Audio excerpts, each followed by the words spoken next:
This session today is, I think, the 12th event that we've done. This month is collections and what to do in complicated collections scenarios. And next month, we're going to be doing it on compliance. So if you have questions around compliance, please send them to us because we would like to know what you would like to know about compliance and what questions you have about that. Because we are going to have a serious compliance expert in on our event next month. So, like I said, I'm Carolyn. Welcome to this workshop. Subscribe to our YouTube channel and check everything out that we have there. So if you want to keep up with everything that we are generating here at Bobtail to help carriers, please go and join our group. We'll leave all the links to this in the chat. And definitely go subscribe to our blog. We put out blogs twice, sometimes 3 times a week. Okay, I do have to start this out with a disclaimer that none of the content today can be used for legal advice. We're not lawyers. We cannot give legal advice about specific collections issues. And so if you are seeking out legal advice, we can certainly put you in the right direction of who you might contact, or just some tips about how you might find an attorney to represent you in a case. We do recommend that you consult with a qualified legal professional. I am joined today by the lovely Donovan Reid, who is our Reserves and Enhanced Due Diligence team lead. So thank you so much, Donovan, for being with us today. Can you tell us a little bit about your role at Bobtail, so we get a sense of what perspective you're coming to us with? Donovan, as you see, nice to be here. It's always nice to have these conversations and have open lines of communication with people in this industry, right? At Bobtail, been at Bobtail for 4 years now. Currently, I am the team lead for our Reserves and Enhanced Due Diligence teams. What that means, we are the team who you speak with when a broker doesn't pay you for any reason. We have a long list of that. For any reason, we're the team you speak with, and we are also the team that deals with double brokers, cargo claims, all the more difficult things that go on in the transport industry. We are actually joined by a few team members who are just here spectating, who's also on the red team. So welcome to them. And again, we are a team. It's not just me. I have a wonderful group of 500 individuals who are here to assist us and who also have a lot of information and expertise in this situations. Awesome. Excellent. So if you want to know who has the most difficult conversations, telephone conversations at Bobtail, it's Donovan Reid and his team. Yes. So basically what happens when a broker doesn't pay one of our carriers?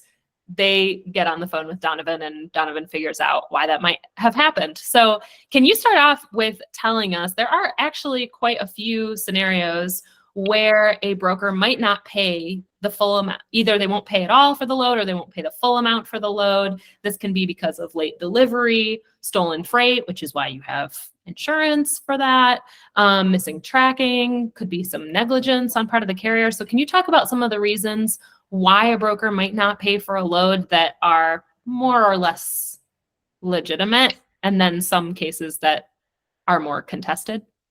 Yeah. As we know, you book a load, you guys haggle for the prices, you guys, agree on a rate to do the load, you sign the contract.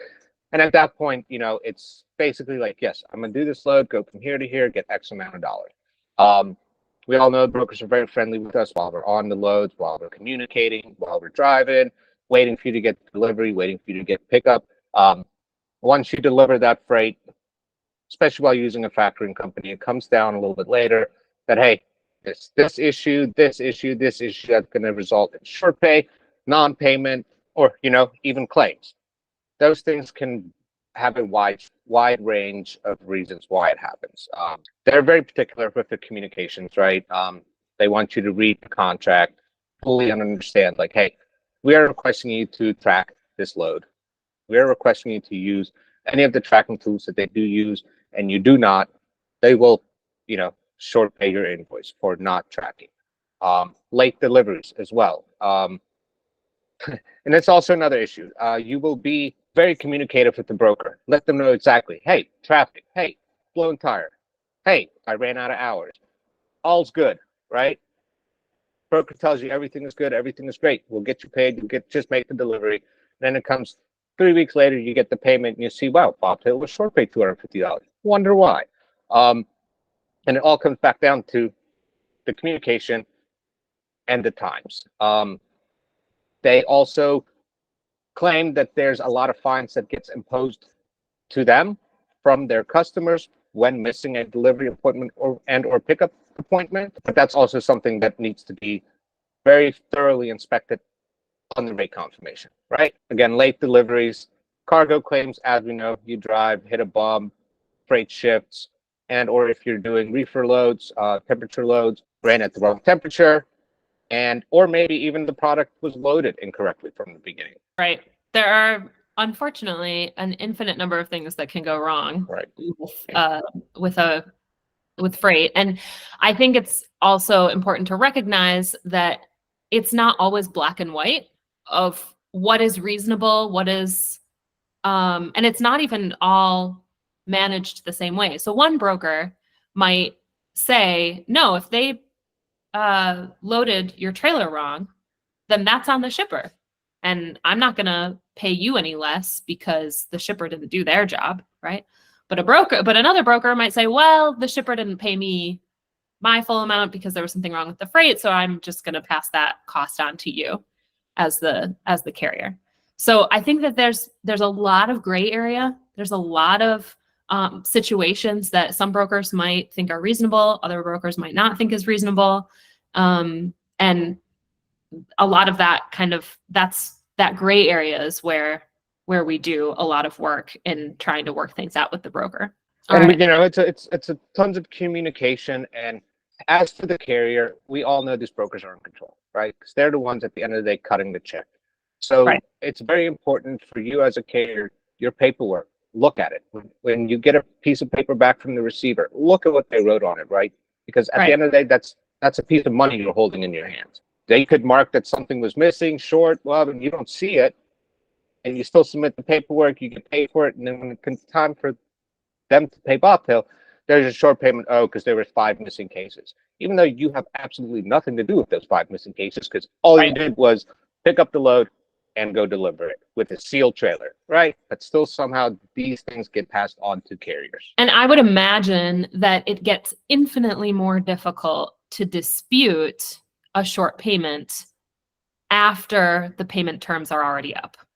So it's much easier to deal with those. You're much more likely to get a favorable outcome if you're able to deal with those disputes early on within a day or two of delivery, rather than waiting until the payment terms are up. Now your factoring company has been paid and now they're paying you, and now you get a chargeback because there was some kind of short pay.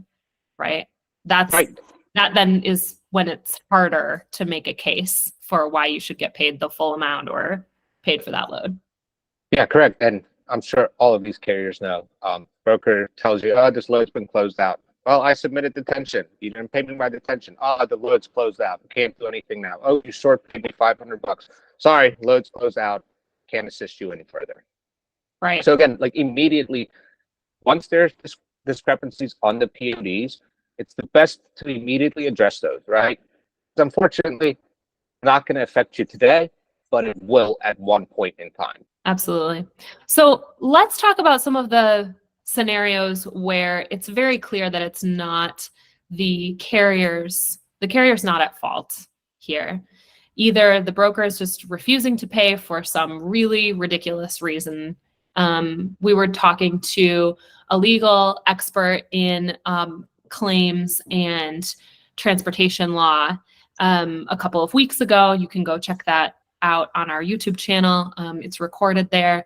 And he said that even in some of these broker carrier agreements, you know, it's almost as ridiculous as if you sneeze wrong, we're not going to pay you for the load, or we're going to short pay you for the load. So there are some really ridiculous reasons that people will get short paid or not paid. But it can also happen that a broker disappears on you, or they go out of business. or you find out that they're double brokered the freight. So either they were trying to pose as a legitimate broker, or they were an overnight brokerage that popped up and double brokered somebody of legitimate broker's freight. So what are some of those scenarios that you've seen where the load's delivered on time, the person has all the paperwork, and they still don't get paid for the load? Well, in this industry now, we're at a crossroads, right? If you ask people who's been in the industry for a long time, they will tell you currently it's the worst market they've seen. The fraud in the industry is on a level it's never reached before. So yeah, with these actions that occur from the outside parties, besides you picking up and delivering the freight, it's very important that you as a carrier make sure that you know who you're dealing with. You really know who you're dealing with, right? You need to make sure that, hey, if somebody's claiming to work for Landstar, that they actually work with Landstar, right? Because that's what's happening. Raycon takeovers. These guys are pretending to be somebody that they're not, working for a company that they do not work for.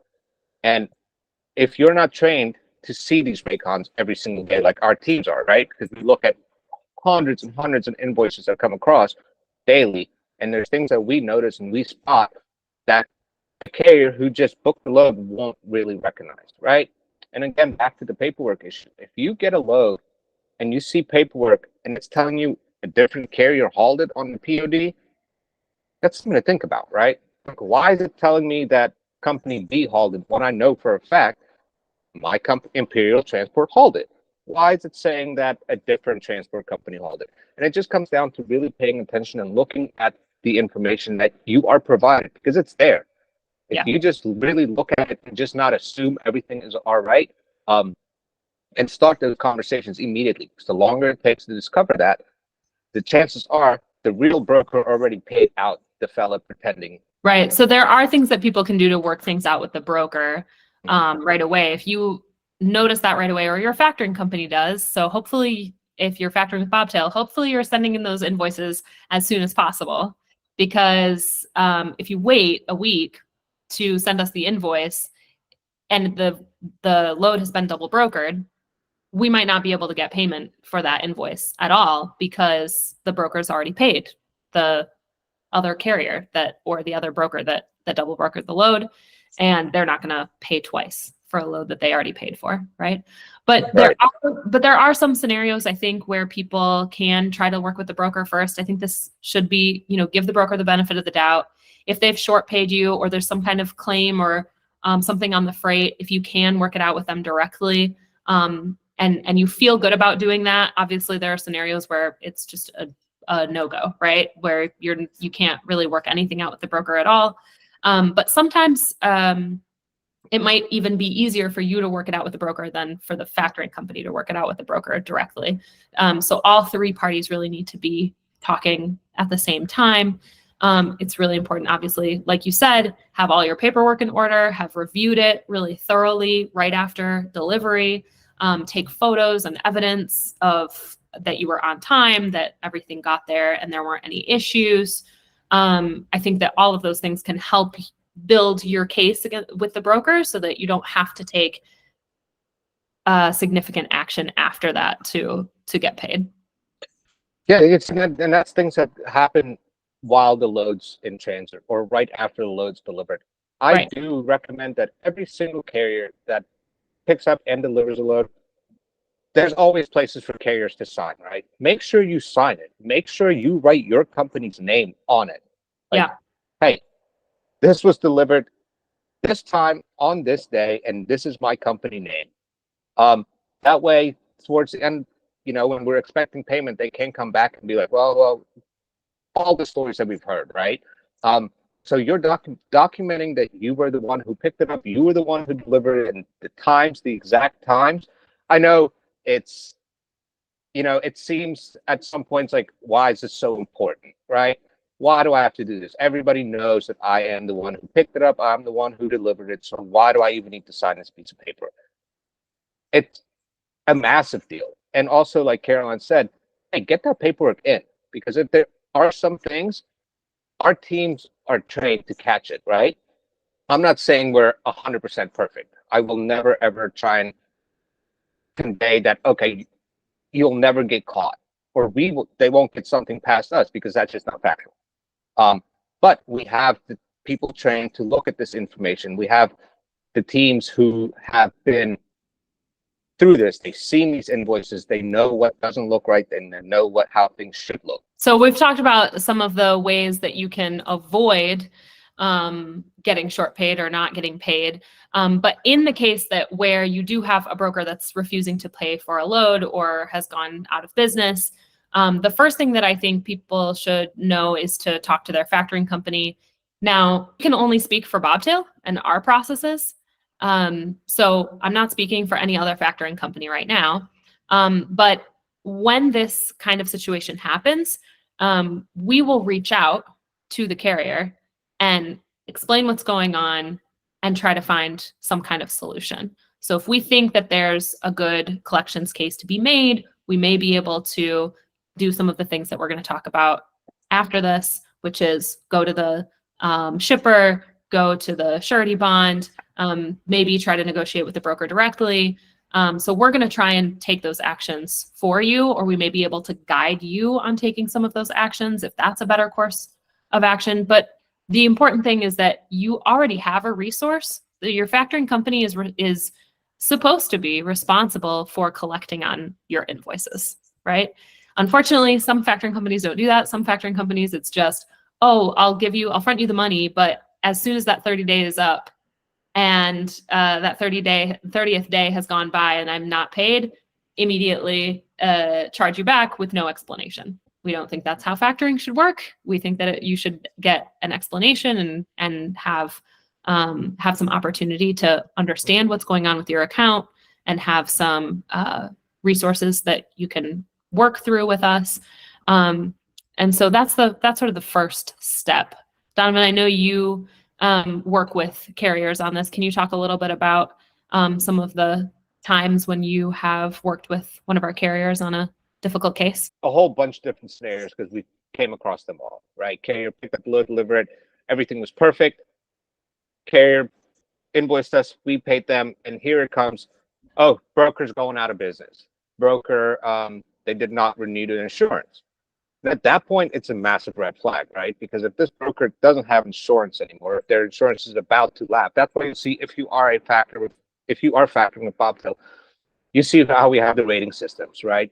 As soon as we get a hint that a broker is about to not renew their insurance, we need to jump into action immediately. Because unfortunately, none of these other actions besides getting paid directly from the broker is 100% guaranteed that you'll get paid. And it's an even less guarantee that you'll get the full amount you and this broker agreed to. We try and catch up on trends. We look at the history that we have in our system. We look at the full broker profile to try and determine, hey, is our carrier going to get paid? Because we know you guys look to us to be like, hey, can I work with this broker? Hey, can I work with this broker? And if you see in our system, hey, they're A-rated today, great, I'm gonna book this load. But then it comes time when you submit that load for payment to Bobtail, and you see, oh my goodness, now they're an F. Like, what's going on? That's not just because we are trying, to prevent you from factoring that load. It's because we have the data to show, like, hey, this broker stopped paying, or this broker is all of a sudden taking 70, 80, 90 days to pay an invoice, which is not the way things should work. And that's just with brokers, going out of business. We also have issues, obviously, where brokers 100% just create the brokerage company to double broker freight, meaning they'll call C.H. Robinson, give them a carrier MC that they have in their pocket, like, hey, I'd like to book this load with you.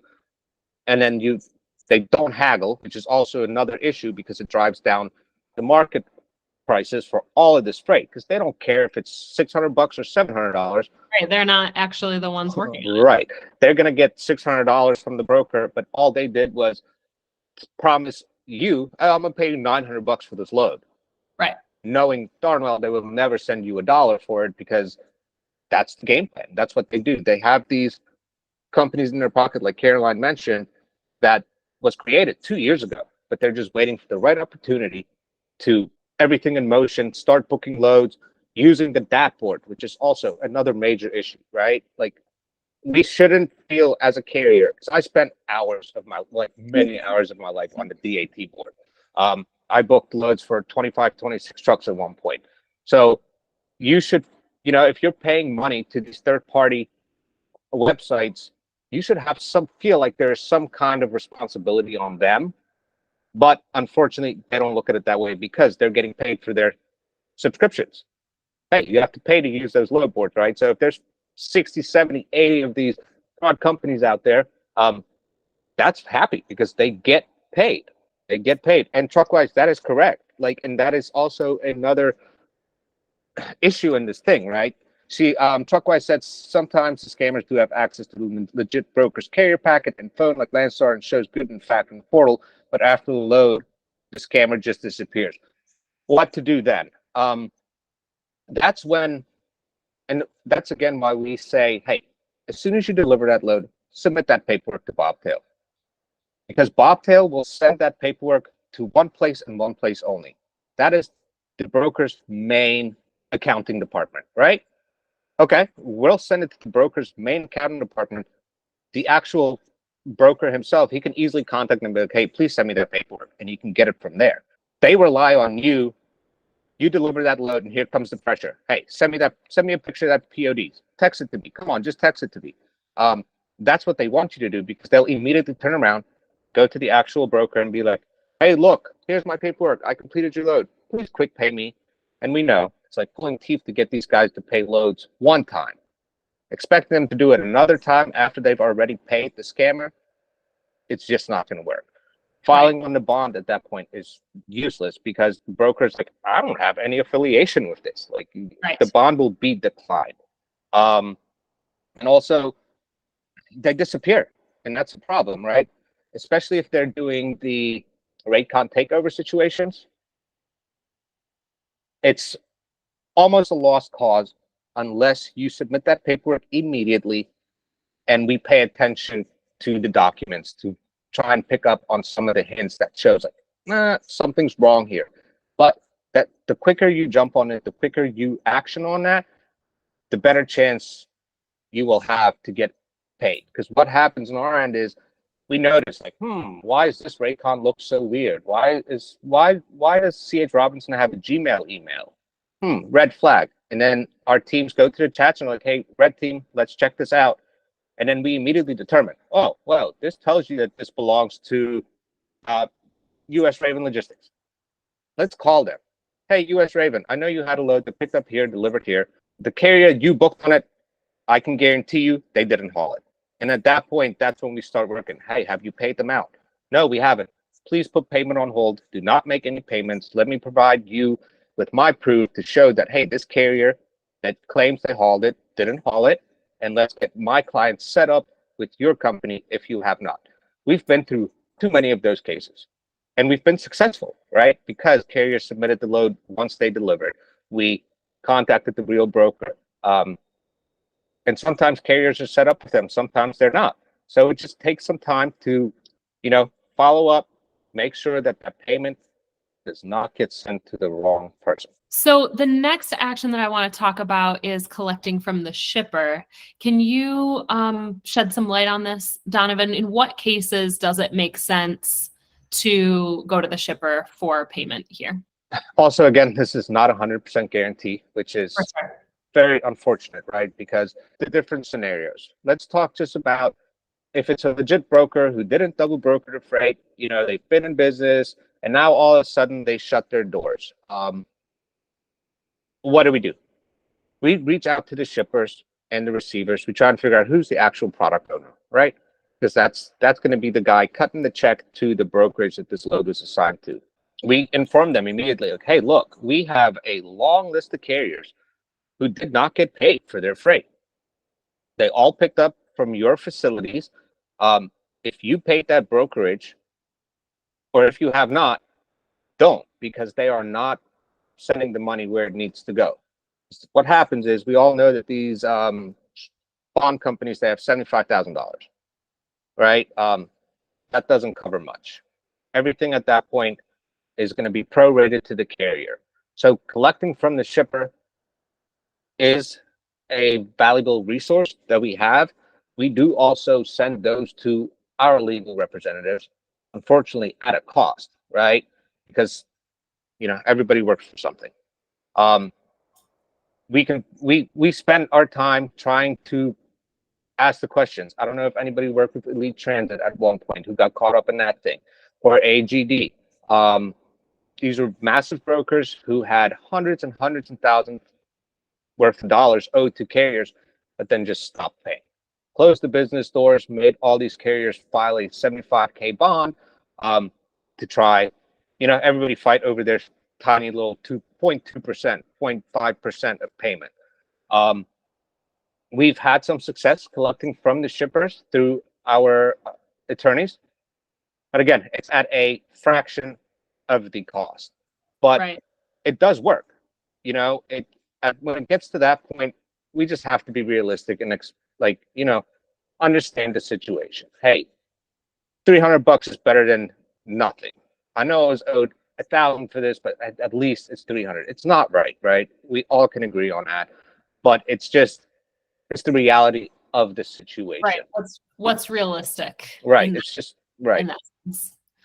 And these, to be clear, the working directly with the broker, being able to see and identify whether or not something is double brokered, all of those are going to protect you from having to resort to trying to collect from the shipper or trying to collect from a surety bond, right? These what we're talking about here in order of what you should consider doing, right? The first we're talking about how do you prevent these things from happening. Obviously, prevention is the best technique to making sure that you're going to get paid for a load. Then it's what do you do immediately after delivery to prevent or to at least address any disputes that come up. And now we're talking about things that you might have to resort to doing if after exhausting all of those options, now you need to go and try to collect from the shipper or file on the surety bond. Something that I want to talk about for surety bond is that a surety bond is really only going to pay out in the event that the broker is financially insolvent, meaning that the broker does not have the funds to pay your invoice. Now, some brokers will dispute these claims on their surety bond by saying, hey, I have the money to pay this, but I have a reason why I'm not going to pay it, right? And so in that case, the surety bond is very unlikely to pay out anything for a claim. Something else I wanted to touch on with the shipper, collecting from the shipper. This is something, again, we talked about with our legal expert who came on as a speaker in the last event that we had. But he was pretty clear in that there is really nothing on federal regulation that says that the shipper has to pay if the broker doesn't, right? That law, it's not that black and white, right? However, there are some legal jurisdictions, meaning states or counties, where things are more favorable for the carrier or less favorable for the carrier. And depending on what jurisdiction you're in, you may have a better chance of collecting from the shipper or not. And it just really depends on where the shipper is, where your business is, and where the broker is based. And so there may be some cases where it's much easier to collect from the shipper because there's a legal precedent for doing so. And then there are some areas where there's really not a good legal precedent for doing that. And so they don't feel the need to right those circumstances. So one more thing about that before we move on from collecting from the shippers. It's better.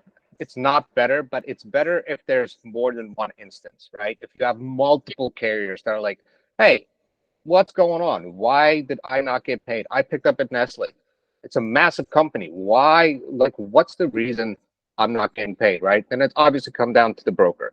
But the more cases we have, the more ground there is for our collections teams to stand on. Hey, look, it's not just one load. Hey, we're not talking about $500 here. We're talking about thousands, 30, 40, 50, 60, 80, 90, 130,000, max 200,000. So that at that point, that's when they're like, what's going on? And again, it's not good. It's best to have more cases Right. of the same instance instead of just one guy like, hey man, I didn't get paid and I picked your load up. What's going on? Because like Caroline said, they don't really have any legal like laws to make them pay you if you did not receive the payment from the broker who they have the contract with. Just like you have the contract with your broker, they have a contract with their shipper to make these payments, to get these carriers. And again, that's why it's also very important to just make sure we know who we're working with, right? And there's things in this business that's completely unpredictable, like these big companies that's been around for decades, all of a sudden closing their doors with 300, 400K on the books they're owed out. Those kind of things are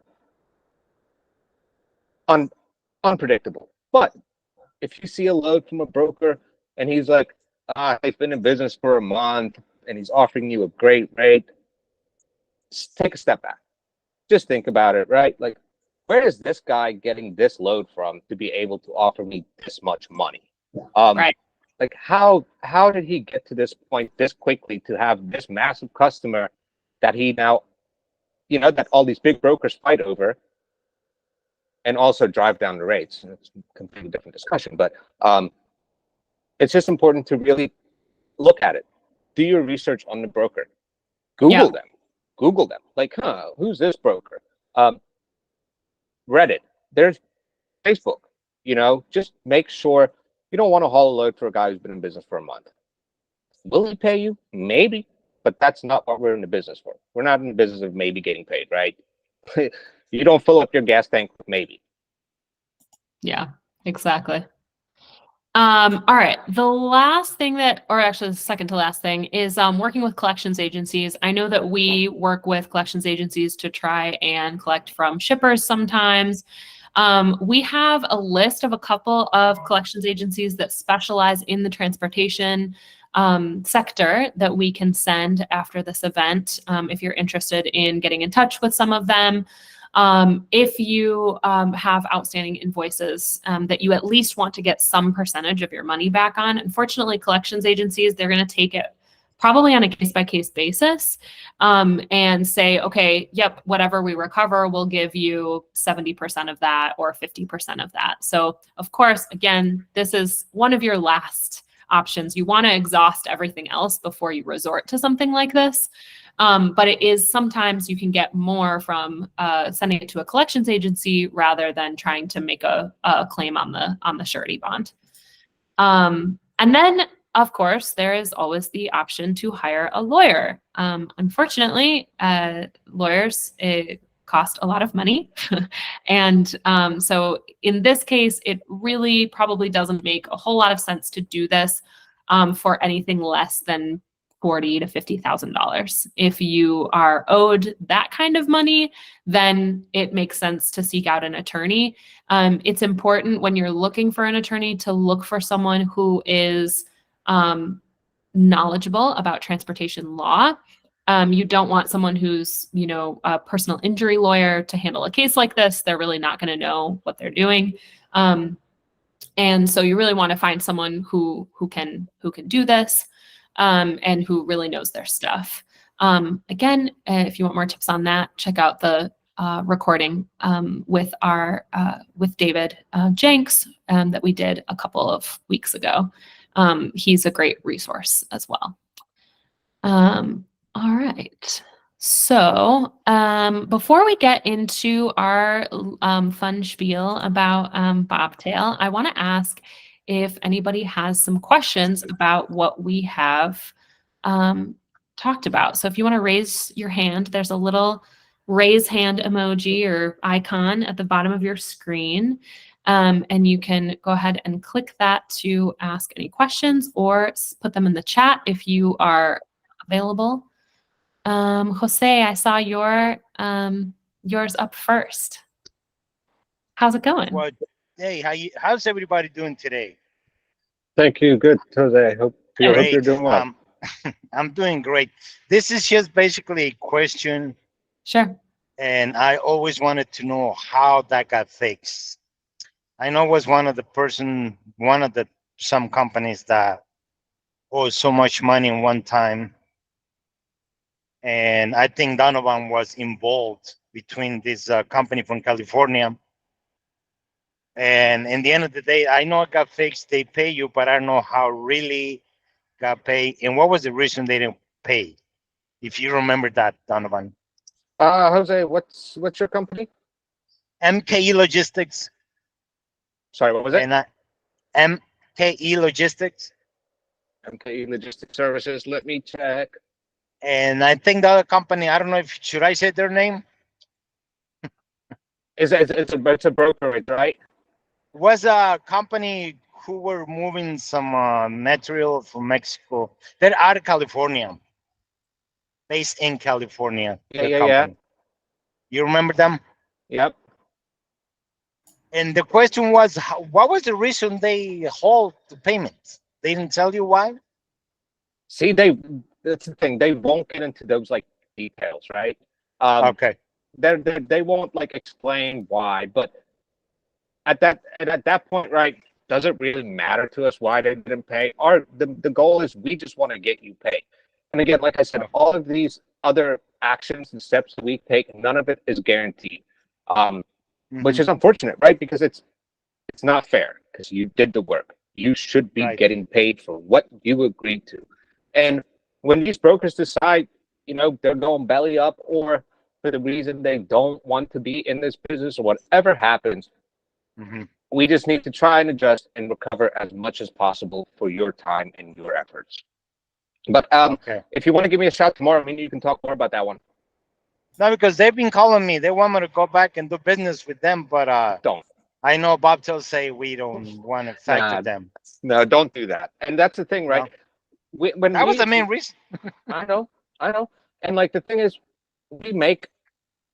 we don't just like use data here, data here, data here to make our determinations if we want to work with somebody, Mhm. right? Obviously, we use a massive credit database that all of the other factoring companies use.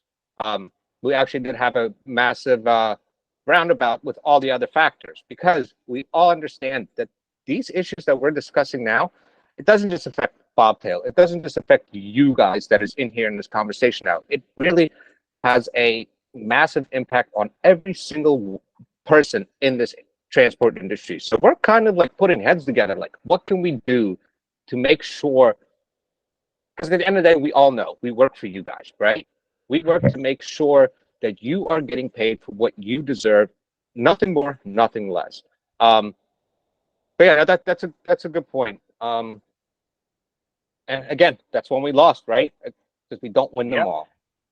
No, that Yeah. was great, man. I'm really surprised how you guys helped me up in this one, and that was one motivation to keep staying with you. Basically, it was just a lot of help, man. It Thank was you. a I chunk of appreciate that. money. It was a lot of money, man. No, I appreciate that, and thank you. Like Thank you. Appreciate it, man. we go at it when we can, and we will fight for you guys tooth and nail, right? But we are also just limited. Like Caroline said in the beginning, we're not legal professionals. We're none of that. We're just a group of people, especially in the red team, that has some transport industry. I've been in the business for quite a while now, right? 15 something years. And I've seen things, and my team is learning from all of these experiences that when you guys call us and we have these conversations, we're all sponging that kind of stuff to get better. And I wish we could really, it's not a good thing for us when we have to call and be like, hey, let that time you drove from California all the way to Maine, that was a fraud load. You're not going to get paid for it. That's not something we want to do because we know that impacts you. That can shut down somebody's company. Right. Yep. Thank you. That could be the last No problem. straw. Thanks, Jose, for sharing that. JML Transportation. What's your question? Thanks for being here. Yeah, I was just calling, just wondering, because I was hearing about how y'all was like when you say verified loads, because I remember I had a load, $6,000 load. I went to I want to say it was Houston, Texas to Pennsylvania, and I feel like, but I think the team that worked with me is team 1-on-1, and I want to say y'all verified this load for $6,000, and 30 days later it came back as fraudulent. and it came back that I had to pay the whole $6,000 balance back. And I just want to know, whenever you give the load to, Bobtail, turn it in. I just want to know, once you verify it and once you pay, it's kind of bad for a company that comes back after 30 days later have to pay 6,000 back of charges back. Right. And like I said from the beginning, I agree. And that is, as these people grow in how they commit fraud, we also have to adjust with that. And like I mentioned earlier, we are not going to be 100% successful. Like, if a factoring company is out there telling you they're going to catch us every single time, they're blowing smoke. That's just unfortunate, right? And I know that doesn't bring your money back. And I just want to know, in a situation like that, what do you do? Do I need to hire an attorney, or in that situation? Because that's a lot of money, and that's a lot of money I pay back. So, yep, what happened in his case was a Raycon takeover. Somebody pretending to be a brokerage that they are not. Yeah.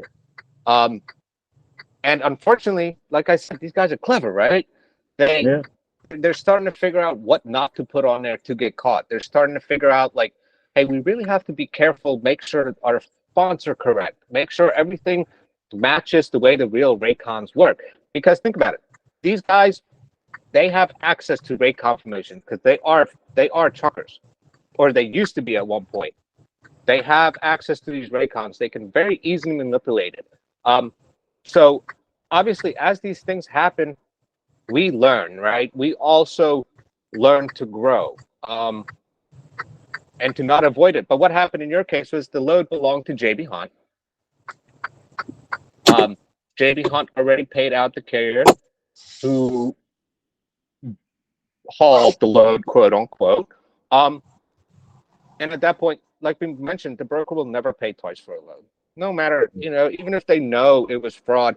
But at that point, we file complaints with the brokerage, so they know, like, hey, if this carrier with this MC calls you to book a load, don't book them, because chances are they're only playing a middleman with this freight, and they're going to pocket the money and never pay the person that actually hauled the load. But no, I do remember this case. I do see you dealt with Dagmar, which is, it was and then this is one of the ones.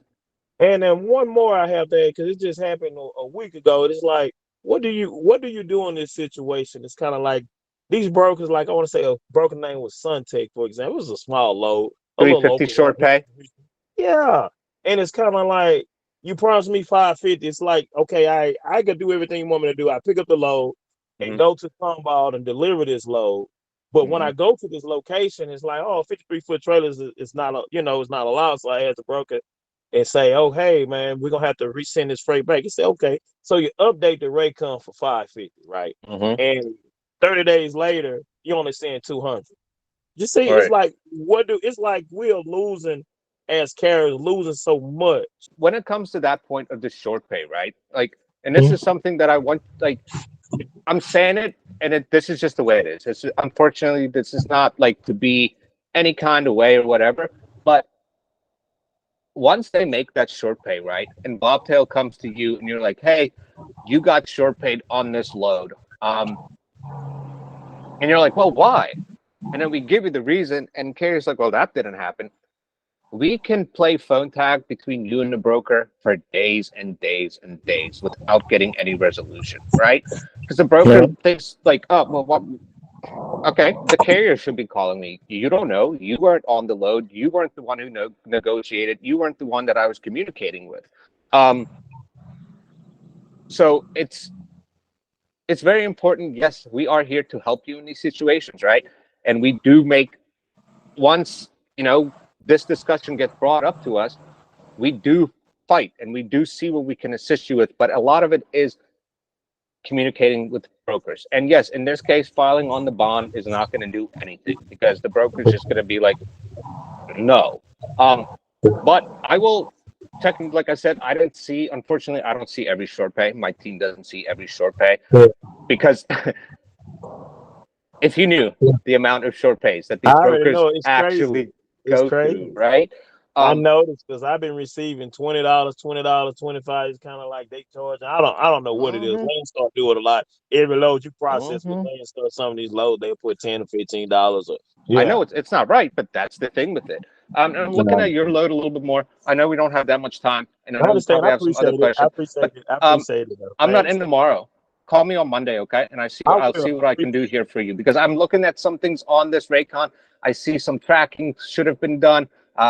Imperial, did you want to ask a question? Oh, yes. I wanted to know what is short pay. I've never heard that term. Yeah, that's a good question. I think we can answer that. And Imperial, if you have a question, feel free to put it in the chat or unmute yourself. But yeah, Donovan, can you explain what a short pay means? Yeah, so short pay is you invoice Bobtail for $550. Bobtail pays you based on that $550, but then when a payment is received, it's for less. So short pay, meaning that you were expecting $550, but they only paid Bobtail. I'm going to use JML's example here because we just all spoke about this load, so I'm not divulging his information. He submitted us a load for $550, but Bobtail only got paid $200. So there was a $350 short pay, meaning that the broker cut the check to Bobtail. Bobtail posted that payment into our system, and then the system automatically will calculate that this short pay was for $350. And then, like he explained, how do we win that? How do we win? And that's when it comes back down to keeping this communication, writing your times on it. Excellent. Because again, I've dealt with brokers, right? We know how they are. Yeah, thanks for that question. Question is this: not just the regular pay, but there are some times when we have detention. Brokers say they'll pay it, but then later on they don't. So I have this issue with a company called Magellan Transport, and they run a lot of water from the Niagara plant in Virginia, like Chester, Virginia area. Yeah. And every time I call them, I'm told, okay, I'm going to transfer you to somebody, and then I hung up. And I'm like, I want that money because I spent like an entire night there.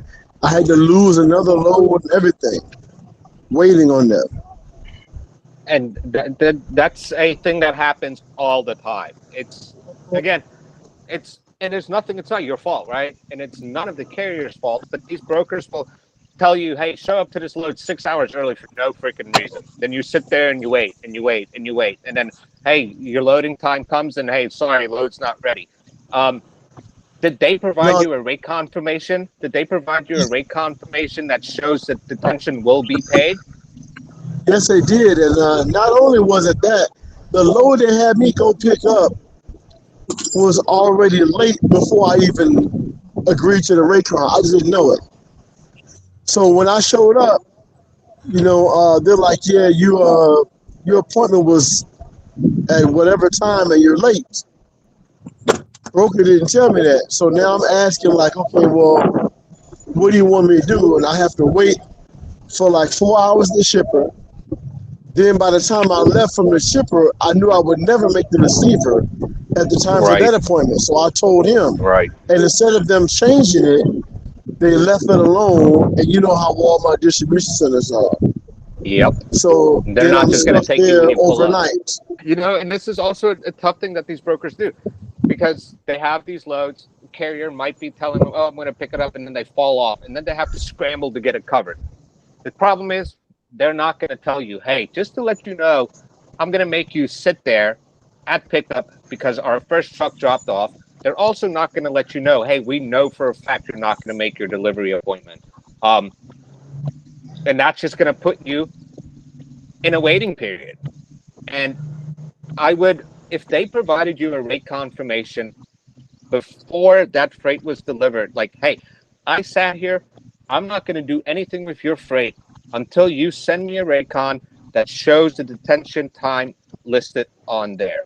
If they still didn't pay after that, yes, then we have a case where we can file a small bond for them. Like, hey, look, here's a rate confirmation. Here's the information. This is what happened on this load, and this is why, it was out of my control. So if you have that rate confirmation, again, I shared my email earlier. I'll share the red team email. Please copy it and send us an email, and we will provide advice as much as we can, because we do not enjoy seeing these brokers take advantage of these situations, because they're not going to be honest with you, right? They're not going to tell you, right? And it's an industry problem, unfortunately, and there's nothing we will be able to do to fix it. We just have to make sure, if you have this case where you are owed detention, make sure before you're done with that load that you have a rate confirmation that shows your detention added, because then we have something to fight with.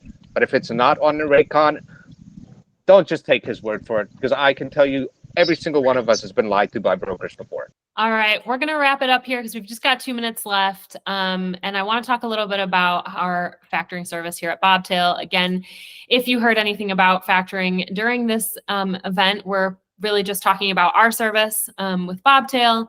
Bobtail offers a factoring service with no long-term contracts and no hidden fees. What does that mean for you? It means that if you sign up with us and you factor with us, it's really not a risk for you. You can leave at any time for any reason and with 30 days notice. So check us out. I'm not going to go on too much about it because we're already coming up on the hour. Hopefully you had and learned something from this event, learned something from Donovan. I learned something from Donovan every time I talk to him. And if you want to keep learning more from him, sign up for our service, or if you're already factoring with us, thank you so much for your business. Remember that we have our YouTube channel, our Facebook group, our blog. And if you have questions, again, about compliance, we are going to be doing an event around compliance next month in April. At the end of the month, I think it will be in about 5 weeks. So keep an eye out on your email inbox for an invitation to that.